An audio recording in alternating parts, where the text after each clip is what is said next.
ว้าวิวงามหลายสวัสดีท่านผู้ชมที่หักแพงอาจจะมีหลายท่านถามว่าโอ้สมแพงตอนนี้ยุ่ใสเนาะคือมีผิวทัดงามสุดยอดเลยตอนนี้สมแพงสิบอกเมื่อนี้ทีมงานของพวกเขาเนาะได้เดินทางมาฮอดบ้านชินใจซึ่งคือขนาดนั้นว่าเป็นบ้านกาเฟ่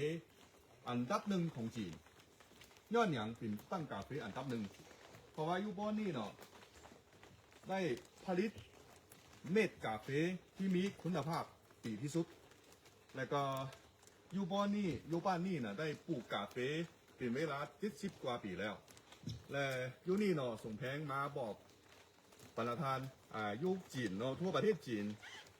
ก่อนที่ปลูกกาเฟ่ก็มูแมนยูไถหลังแต่คุณภาพมันบ่พอ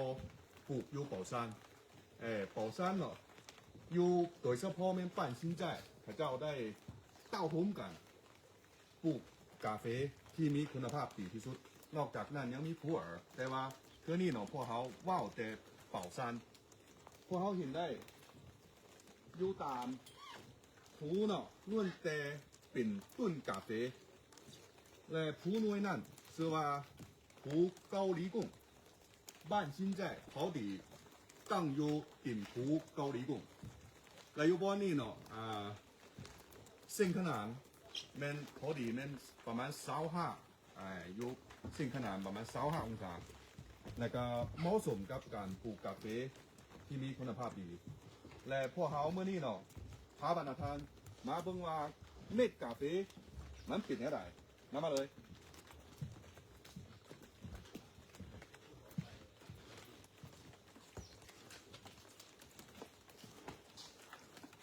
ตามสมแพงได้ผู้ว่าเนื้อที่ปลูกกาเฟ่เนาะอยู่บ้านชินใจเนาะมีทั้งหมดประมาณ700 กว่าเฮกตาร์แล้วก็มีมูลค่าเนาะได้สร้างมูลค่าประมาณโมเมนต์ปริมาณการผลิตประมาณ 4,000 ตันต่อปีมาเบิ่งเนาะมาเบิ่งน้ำกันอันนี้ก็คือเม็ดกาเฟ่ตอนนี้กำลังสุกแต่ว่าเวลาคุณมาเก็บเนาะต้องใส่แรงงานเนาะเพราะว่าเครื่องจักรมันจะทั้งเก็บสีแดงทั้งเก็บสีเขียวสีแดงหมายความว่าสุกแล้วเวลาพวกเขาไปเฮ็ดกาแฟเนาะมีแต่ใส่เม็ดสีแดงมันสุกแล้วมันจึงสามารถไปเฮ็ดกาแฟได้สีเขียวเฮ็ดบ่ได้ฉะนั้นเนาะอยู่นี่น่ะมันเวลาเก็บเกี่ยวเนาะต้องใส่แรงงานมาเก็บเม็ดสีแดงมันจึงสามารถใส่เข้าในการบริการให้การกินกาแฟให้เฮ็ดกาแฟเนาะแล้วก็ต่อไปพวกเขาขึ้นไปเนาะไปเบิ่งสวนนี่เนาะเขาเจ้าชื่อว่ากุ้งเจียงสวนกาแฟกุ้งเจียงซึ่งเป็นปอนที่หาก็สร้างสำเร็จอยู่ในบ้านชินใจและอยู่นี่ตอนนี้เราพวกเขามาเบิ่งอยู่นี่เขาเจ้าได้ตั้งป้ายเขียนว่าปอน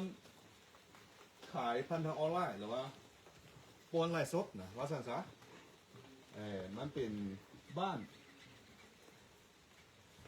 สร้างเรียกเทศงานทำด้วยการท่องเที่ยววัฒนธรรมแสดงว่าบ้านนี้เนาะตอนนี้ได้ผ่านช่องทางออนไลน์เนาะมาขายกาแฟที่ผลิตอยู่นี่ซึ่งได้สร้างหลายหับให้แก่ประชาชนท้องถิ่นนำมาเลยพอเอาไปเบิ่งกินกาแฟที่กว้างขวางเนาะกว้างไง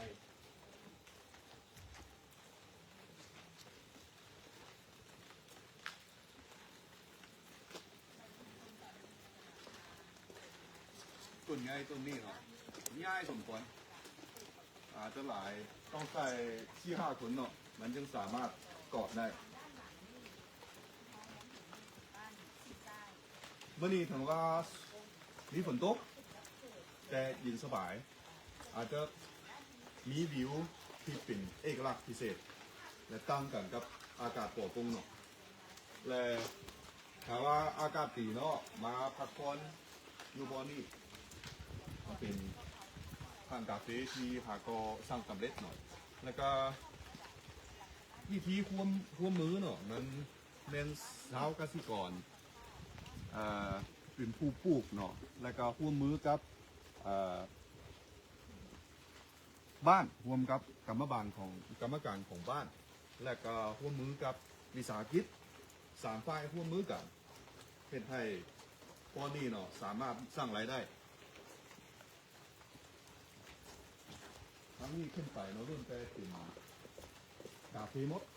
เนื้อที่ทั้งหมด900 กว่าเฮกตาร์ปริมาณการผลิต 4,000 ตันต่อปีง่ายเติบพอเราเข้าไปท่านนี้เนาะมาชิมเบิ่งว่ากาแฟที่ผลิตอยู่บ้านกาแฟอันดับหนึ่งของจีนมันมีรสชาติคือแนวใดน้ำมาเลย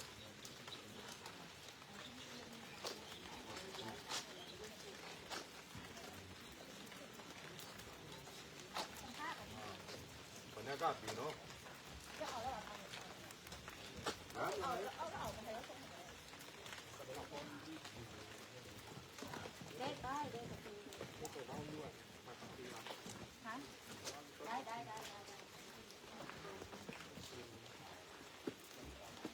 อันนี้ก็เป็นเม็ดกาแฟที่สุกแล้วกำลังให้มันแห้งเนาะแห้งแล้วจึงสามารถให้มันเป็นฝุ่นเป็นแป้งกาแฟแล้วไปกินได้ไปตื่มได้อาจจะมีบอกว่าท่านไหนได้บอกเคยเห็นเนาะเม็ดกาแฟ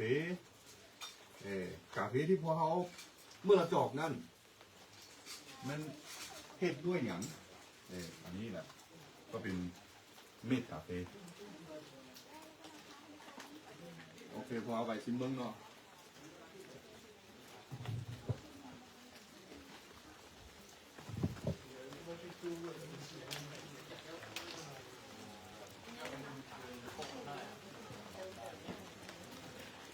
你这边注意的，我们做个直播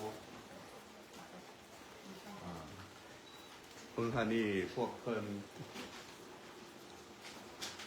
มาเฮ็ดกาแฟแนวไหน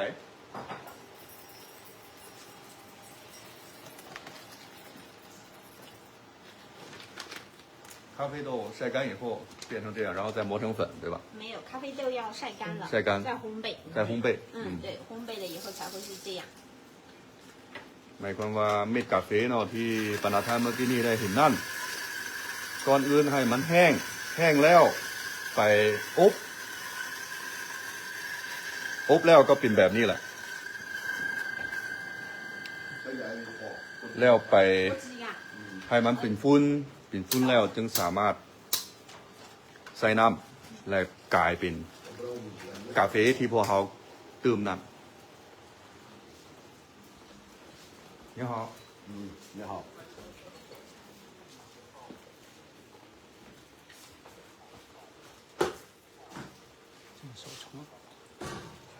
แม่แล้วใส่มือเห็ดเนาะ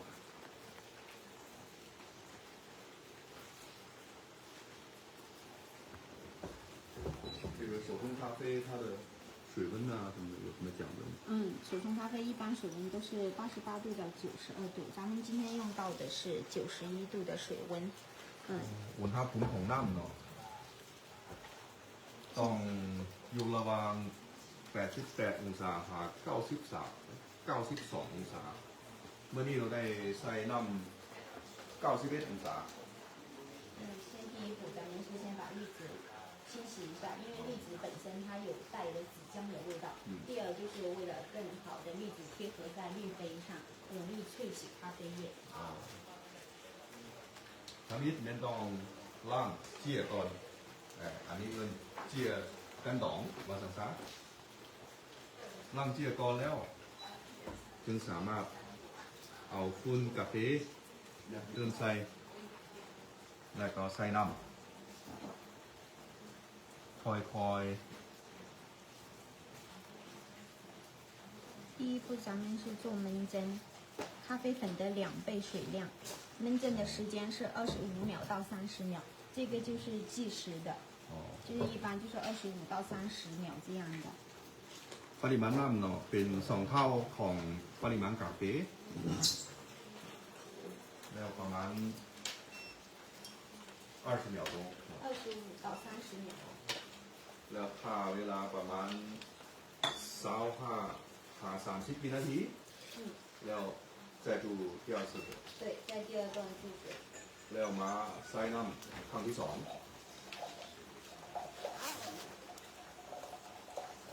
第二段注水是咖啡粉的10倍的水量。 อ๋อน้ำที่เติมใส่เนาะครั้งที่2ก็มีปริมาณเท่ากับ10 เท่าเป็น10 เท่าของทุ่งกาแฟ 现在咖啡粉强下去了，我们再进行第3段注水。 อันนี้เป็นการใส่น้ำครั้งที่3แล้ว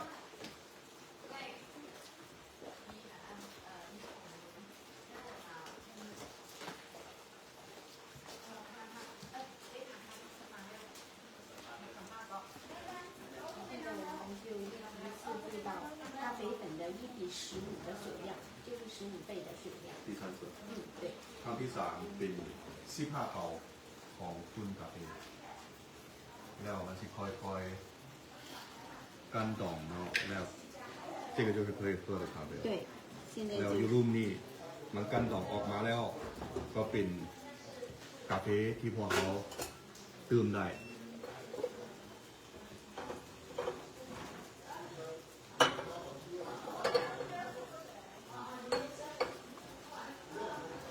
เมื่อกี้นี้ส่งเพลงก็เว้าแล้วเนาะ 现在我们 อยู่บ้าน 到一点就可 ชิน 以 ใจ 倒。 ว่าบ้านกาแฟอันดับหนึ่งของจีนได้ผลิตเม็ดกาแฟที่มีคุณภาพอันดับหนึ่งอยู่ในทั่วประเทศจีน คุณภาพดีฉะนั้นสมแพงก็อยากมาสิมเบิ่งว่ารสชาติของมันดีแท้บอเป็นยังไงแท้ถ้าว่าท่านผู้ชมมีเวลา อยากมาเที่ยวชมอยู่ประเทศจีนอยู่แขวงยูนนานก็มาเที่ยวเป่าซานซะก็ไปสิลองเบิ้งเนาะสิเบิ้งเพราะเขาเห็นสีกล่องกาแฟเนาะที่เฮ็ดแล้วเนาะมันอาจจะสีแก่น้อยหนึงสีเหลืองแดงแต่มันอาจจะเพราะว่ามันขมบ่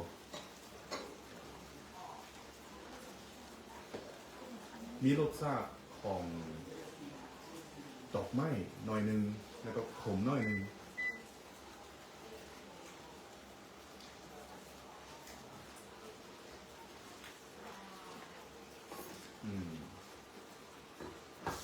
ยอด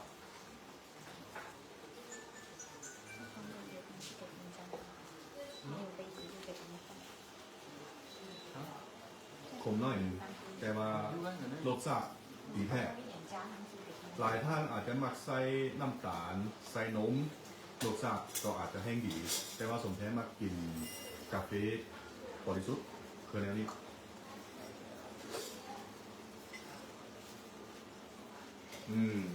วันนี้ได้โอกาสมาซิมกาแฟอยู่บ้านกาแฟอันดับหนึ่งของจีนรู้สึกว่าเป็นกาแฟคุณภาพดีแท้และก็ถ้าว่าท่านใดสนใจเนาะก็มาซิมด้วยตัวเองครับแล้วก็ขอบใจบรรดาท่านไปติดตามการไล่สดในตอนเช้าวันนี้ต่อไปพวกเขายังสิไปเที่ยวชมหลายบอนมองว่าบรรดาท่านจะสืบต่อติดตามพวกเขาโอเคโชคดีเด้อ